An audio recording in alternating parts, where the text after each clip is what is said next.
Good morning, students. We will continue this session with the rest of the topics from periodic classification of elements. Today, we will discuss about valency and its types, followed by oxidation states and a diagonal relationship.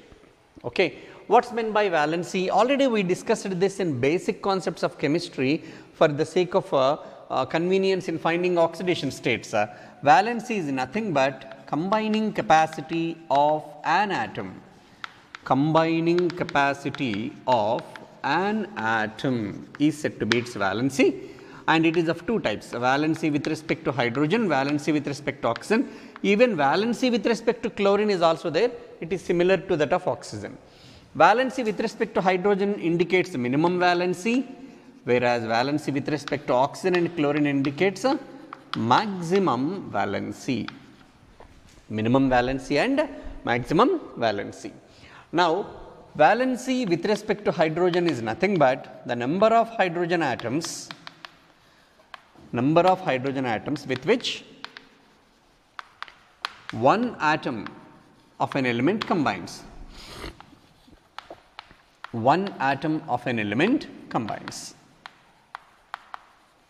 Number of hydrogen atoms with which one atom of an element combines is said to be its valency with respect to hydrogen. Its valency with respect to hydrogen. For example, if you take sodium, magnesium, aluminum, silicon, phosphorus, sulfur and chlorine. Right, silicon, phosphorus, sulfur and chlorine. Now, sodium combined with one hydrogen, magnesium combined with two hydrogens, aluminum with three hydrogens, SiH4, PH3, H2S and HCl. You can notice valency with respect to hydrogen of magnesium. Sodium is 1, magnesium is 2, aluminum is 3, silicon is 4, and again phosphorus is 3, this is 2 and this is 1. So, now we have studied the groups already. 1A, 2A, 3A and 4A. This is 5A, this one is 6A and this is 7A, right. Now, for elements, 1A group elements have 1 outer electrons, 2A have 2 outer electrons, 3A have 3 outer, 4A have 4 outer, and this 5 have 5 outer electrons, 6 outer electrons and 7 outer electrons. We are aware of that. So, for elements of 1A to 4A, valency with respect to hydrogen is equal to group number. For 1A it is 1, 2A it is 2, to 3A it is 3, 4A it is 4. But for elements of groups of 5A to 7A, 5A, 6A and 7A, valency with respect to hydrogen is 8 minus group number. See, for 5A group elements, valency with respect to hydrogen is 8 minus 5. For the 6A group elements, valency with respect to hydrogen is 8 minus 6. For 7A group element, it is 8 minus 7, 1. So, this is how the minimum valency can be known. Now, let us discuss valency with respect to oxygen. Valency with respect to oxygen in oxides can be defined as twice the number of oxygens, twice the number of oxygen atoms with which one atom of an element combines. Twice the number of oxygens with which one atom of an element combines. This definition is valid in oxides. In peroxides, it is equal to number of oxygens. In superoxide, it is half the number of oxygens. So, let us see one by one. See, in Na2O, MgO, Al2O3, SiO2, P2O5, SO3 and Cl2O7. We are aware of their group numbers 1A, 2A, 3A, etc., 5A, 6A and 7A, right. Now, one sodium combined with how many oxygens? That is what we have to see. 2 sodiums combined with 1 oxygen, then 1 sodium combined with half oxygen. Find out 1 sodium combined with how many oxygens, make it double. So, half into 2, 1. 1 magnesium combined with 1 oxygen, make it double, 2. 1 aluminum combined with 1 and half oxygen, make it double, 3. 1 silicon combined with 2 oxygens, 4. 1 phosphorus combined with 2.5 oxygens, it is 5. 1 sulfur combined with 1.5 oxygen, 3 oxygens, it is 6. 1 chlorine combined with 3.5, so it is 7. So, twice the number of oxygens with which one atom combines is said to be its valency with respect to oxygen in oxides. In peroxides,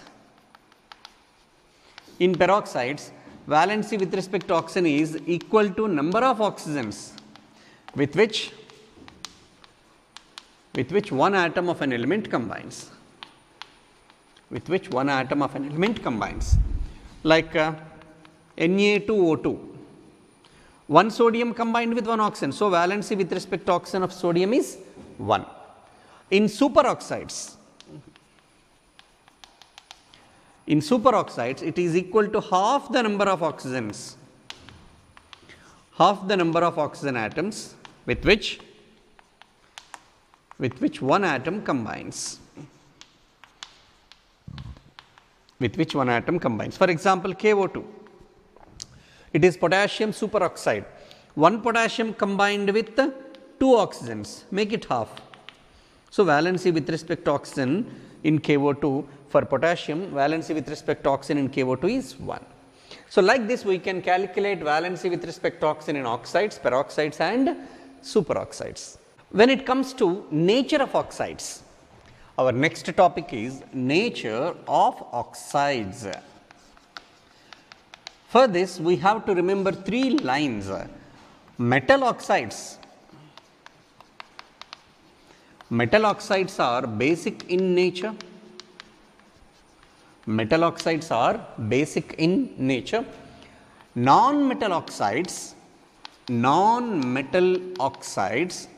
acidic in nature, whereas oxides of metalloids are amphoteric in nature. Of course, some metal oxides are also amphoteric in nature. The elements are metals, but their oxides are amphoteric in nature. Those exceptional cases you have already studied in lower classes, high schools. Once again, better you recap. Suppose sodium, magnesium, aluminum, silicon, phosphorus, sulfur, chlorine. This is a metal, strongest metal in this particular series, strongest metal, right. Its oxide Na2O is the most basic in this period. Among the oxides of these elements of the period, this is the most basic oxide. This is also moderately strong metal. This is also good metal, right. MgO is basic, strongly basic.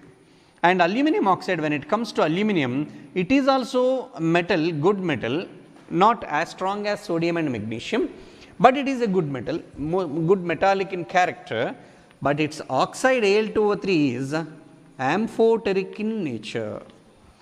When it comes to SiO2, slightly acidic, it is a non-metallic in character, semi-metallic character will be shown here. So, SiO2 is a slightly acidic.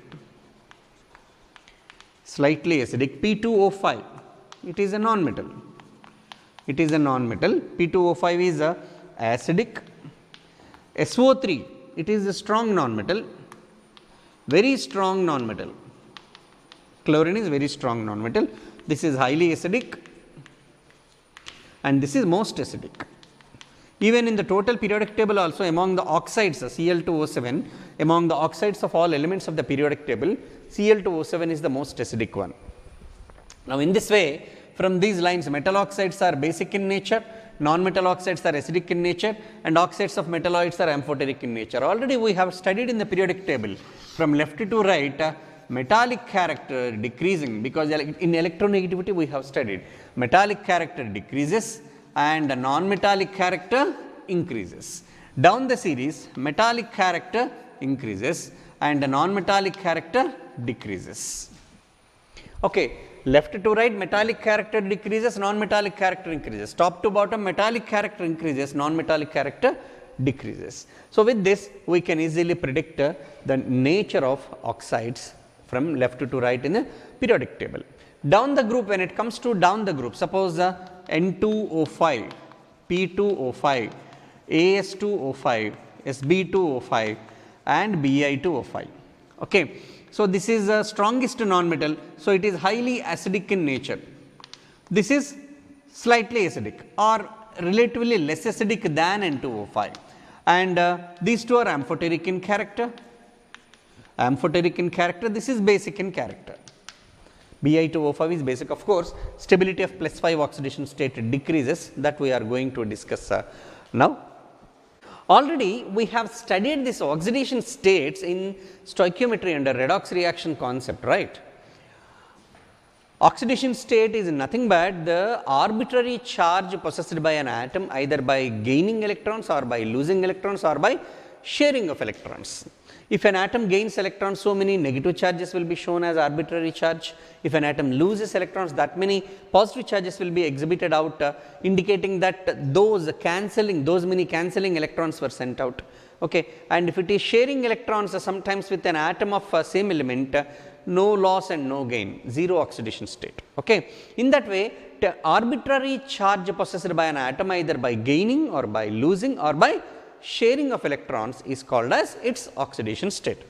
Mostly precise manner, oxidation state term is used for covalent compounds, oxidation number is used for ionic compounds in most of the cases. Okay. Now, when it comes to the oxidation states of alkali metals, 1A group elements shows +1 oxidation state. They have 1 electron in their outer shell, first group elements. If they lose that 1 electron, the previous shell will be the outer shell, where 8 octet set of electronic configuration will be shown.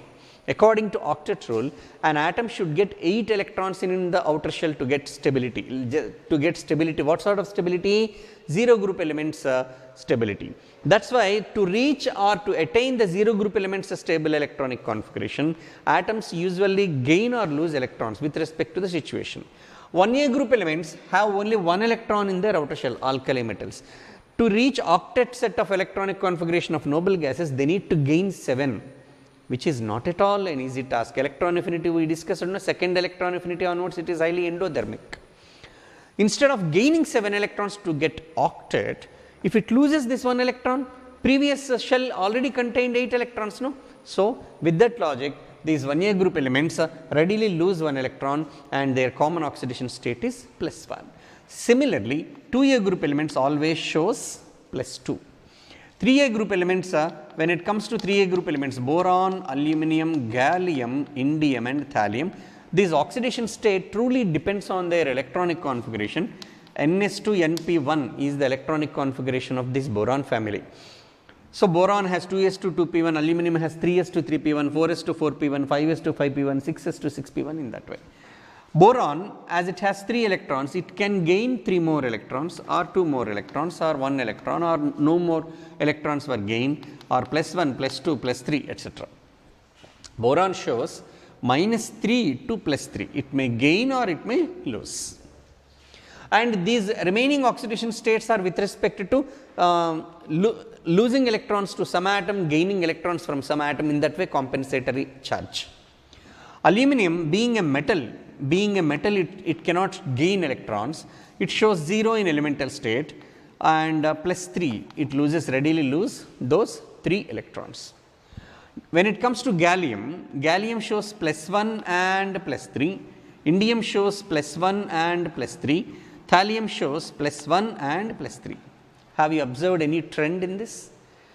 You can notice the stability of +1 oxidation state is increasing and that of +3 oxidation state is decreasing. This is due to an effect called as inert pair effect. Inert pair effect, because of more penetrating power of s electrons, as we move down the group, that s electrons were more strongly held to the nucleus and shows reluctance to participate in bonding. Okay, shows reluctance to participate in bonding. As a result, out of Ns2Np1, those 3 electrons totally, these 2 shows less interest and this one readily will be contributed for bonding. That is why stability of +1 is more, increasing down the group, and that of +3 decreasing down the group. This is all because of this inert pair. This pair of electron is becoming inert, which is a consequence of lanthanide contraction. Okay. And then when it comes to means in lanthanides, there is a sudden decrease in the size, atomic size, because of poor screening effect of 4f. When f electrons cannot screen the nuclear charge, all electrons were strongly held and size decreases gradually. There is a sharp decrease in size in lanthanides, because of which the next coming elements which come after lanthanides also possess a smaller size. So, unexpected small size happens, of which S2 electrons, which are basically more penetrating, will be more penetrated towards the nucleus and will not go for bonding, shows reluctance to participate in bonding. That effect is called as inert pair effect. And when it comes to 4A group elements like this, carbon family, carbon, silicon, germanium, tin and lead, carbon NS2, NP2 is the configuration for carbon family. Carbon shows 2s2, 2p2, 3s2, 3p2, germanium 4s2, 4p2, so on. Carbon shows -4, -3, -2, -1, 0, +1, +2, +3 and +4. These many wide range of oxidation states are shown by carbon. Silicon being non-metallic in slightly non-metallic in character and metallic also in character, it shows -2, slightly -2, +2 and +4. From germanium onwards, their metallic character is more pronounced. So, stability of +2 increases and that of +4 decreases. Again the same reason, due to inert pair effect. As we move down the group, this NS2 electrons shows reluctance to participate in bonding. Similarly, when it comes to 15th group element, 5A group elements, nitrogen family, nitrogen, phosphorus, arsenic, antimony and bismuth, their general outer configuration is NS2 NP3. Nitrogen has 2s2 2p3, this one 4s2 3s2 3p3, 4s2 4p3, so on, outer shell electronic configuration. Nitrogen has 5 electrons already, it need how many more electrons to get octet? 3 more electrons to get 8 electrons. It needs 3 more electrons, that is why it gains 3 electrons by forming bonds with these 3 electrons, or sometimes the oxidation state is -2, -1, 0, +1, +2, +3, +4, +5 and -1/3 also will be shown by nitrogen in hydrazoic acid. Already we discussed this in stoichiometry. Phosphorus being slightly non-metallic in character, -3, +3 and +5 will be shown by phosphorus. When it comes to arsenic, metallic character is increasing down the group, no, that is why their +3 stability is increasing and +5 stability is decreasing. What is the reason, tell me? Due to inert pair effect. Out of the 5 electrons, this NS2 becomes inert as we move down the group. So, 3 electrons are more readily contributed, that is why stability of +3 is increasing and that of +5 is decreasing. The same way, when it comes to 6A group elements, oxygen, sulfur, selenium, tellurium and polonium, their configuration is NS2 NP4. Oxygen shows -2, -1, 0, +1, +2 and -1/2 in superoxides. We did these points in stoichiometry, methods of finding oxidation numbers. Sulfur shows -2 slightly in some cases, +2 and +4, and as we move down the group, stability of +2 increases and that of +4 decreases. Stability of +2 increases and that of +4 decreases. This is also due to inert pair effect. Like this, we can discuss the oxidation states. When it comes to D block elements, D block elements utilizes both ultimate S electrons and penultimate D electrons for bonding. That is why they show more than one oxidation state like this. Okay, like these boron family members onwards, see these elements are showing two oxidation states they are showing, right.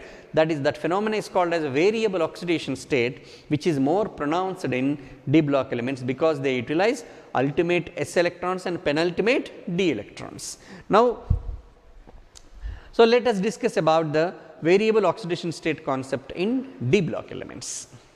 Thus, due to the available ultimate S electrons and penultimate D electrons, these D block elements shows more than one oxidation state, variable oxidation states. And this, for example, if you consider the first series in D block 3D series, scandium, titanium, vanadium, chromium, manganese, iron, cobalt, nickel, copper and zinc. When it comes to these elements, with respect to electronic configuration, scandium has 4s2 3d1. So, scandium can contribute 4s2 electrons or total 3 electrons. So, plus 1 and plus 2 are theoretically predicted oxidation states, but it was observed that practically scandium do not show plus 2, because if plus 2 is shown, 4s2 electrons will be given out, that 3d1 will be left, which makes it unstable. That is why scandium shows plus 1 oxidation state or plus 3, or by losing all the 3 electrons plus 3. Plus 2 is not shown by scandium. The element, the d block element which do not show plus 2 oxidation state is scandium in first series. Titanium configuration is 4s2 3d2. 4s2 3d2. So, it can lose plus 2 or plus 4 with respect to the surrounding atoms. It may sometimes show plus 3 also. Like that, vanadium shows plus 2 to plus 5. Chromium shows anomalous configuration, no, 4s1 3d5, right. That is why chromium shows plus 1 oxidation state up to plus 6. When it comes to manganese 4s2 3d5, it can lose only 2 electrons or it can lose maximum 7 electrons. And iron shows plus 2 to plus 6, cobalt plus 2 to plus 4, nickel plus 2 and plus 4, copper because of anomalous configuration 4s1 3d10, it shows sometimes plus 1, and it also shows plus 2 as a stable oxidation state, even though d10 is there, because of more enthalpy of hydration, plus 2 exists as a stable oxidation state for copper. And even zinc shows plus 2 oxidation state. This is about variable oxidation states, some little introduction about variable oxidation state in d block elements. The second period elements shows some special characteristic feature, that is called as a diagonal relationship. Means if you consider the 1A group element lithium, sodium, potassium, 2A group elements beryllium, magnesium, calcium. Next 3A group elements under P block elements, it comes boron, aluminum, gallium. 4A group elements carbon, silicon, germanium, so on. Even the rest of the elements are also there, not required time being. What happens here? The second period elements shows anomalous electronic configuration, like 5A group elements nitrogen, phosphorus, arsenic, 6A group elements oxygen, sulfur, selenium, 7A group elements fluorine, chlorine, bromine, etc. See, actually when it comes to the maximum covalency, what is meant by covalency? Total valency shown by either losing electrons or by gaining electrons or by sharing electrons, means ionic valency as well as electrovalency and covalency collectively comes under covalency, right. Means a number of ionic bonds or electrons lost or taken, everything comes under this. When it comes to that covalency character, lithium shows a plus 1 oxidation state, we are already studied that, and beryllium shows plus 2. Being metals, their compounds should be ionic in nature, but because of polarizing power of Li plus and Be plus 2 cations, smaller cations, their compounds are predominantly more covalent than ionic. This is one anomalous behavior shown by these elements. Similarly, boron maximum covalency. Maximum covalency means covalency means total number of covalent and coordinate covalent bonds formed by an atom is said to be covalency. Okay, boron forms usually 3 bonds. Covalent bonds are 3 and 1 coordinate covalent bond will be formed. Total covalency is 4. So, boron's maximum covalency is 4. Carbon's maximum covalency is anyhow 4. And nitrogen, when it comes to nitrogen, it has one lone pair of electrons and 3 unpaired. Using 3 unpaired, it forms 3 covalent bonds, and using 1 lone pair, it forms 1 coordinate covalent bond. So, nitrogen's maximum covalency is also 4. And when it comes to oxygen, oxygen has 2 lone pairs and 2 unpaired. Oxygen has 2 lone pairs and 2 unpaired. Using 2 unpaired, its minimum covalency is 2. Minimum covalent bonds is 2.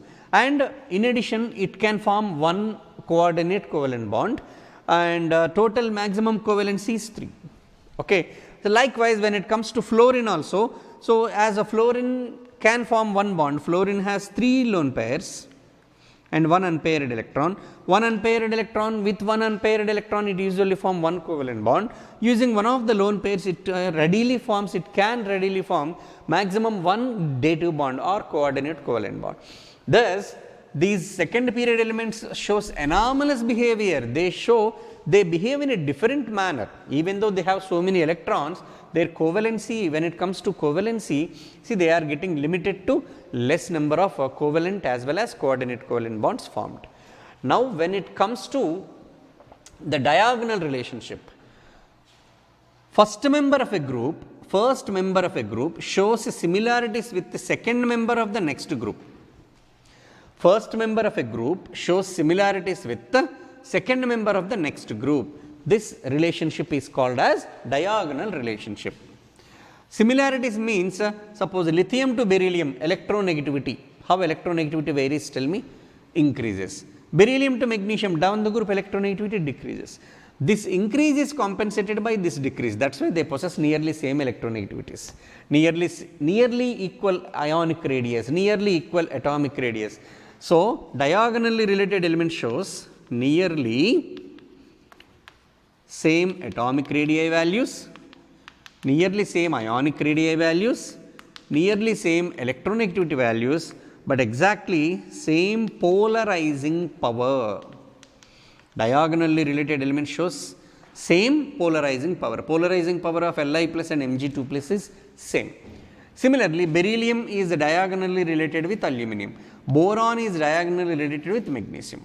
After this carbon family, this diagonal relationship is not shown. Why? Because there is a sharp decrease in size from here to here. In the next elements, there is a sharp variation in atomic size which cannot be compensated by the similar effect down the group. That is why this diagonal relationship is shown between first alkali metals, alkaline earth metals, boron family and carbon family members only. And one more point we can discuss about these diagonally related elements. They show similarity in chemical properties also. They show similarity in chemical properties means, suppose lithium and magnesium, lithium nitride and magnesium nitride, when subjected to hydrolysis, gives LiOH, 3 moles of lithium hydroxide plus NH3.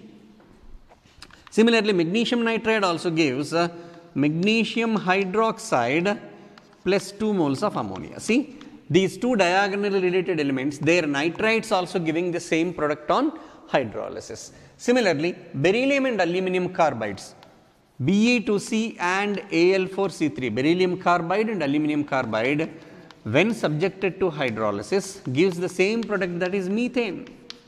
Beryllium carbide on hydrolysis gives methane plus beryllium hydroxide.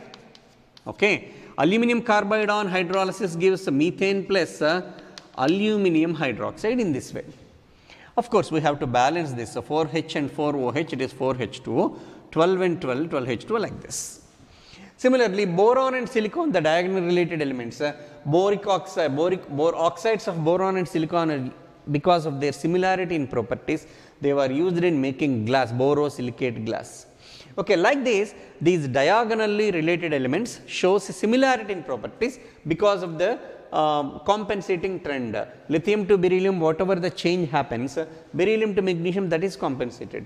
Beryllium to boron, whatever the change happened in the properties, that is compensated by opposite action from boron to aluminum. So, this is about diagonal related elements.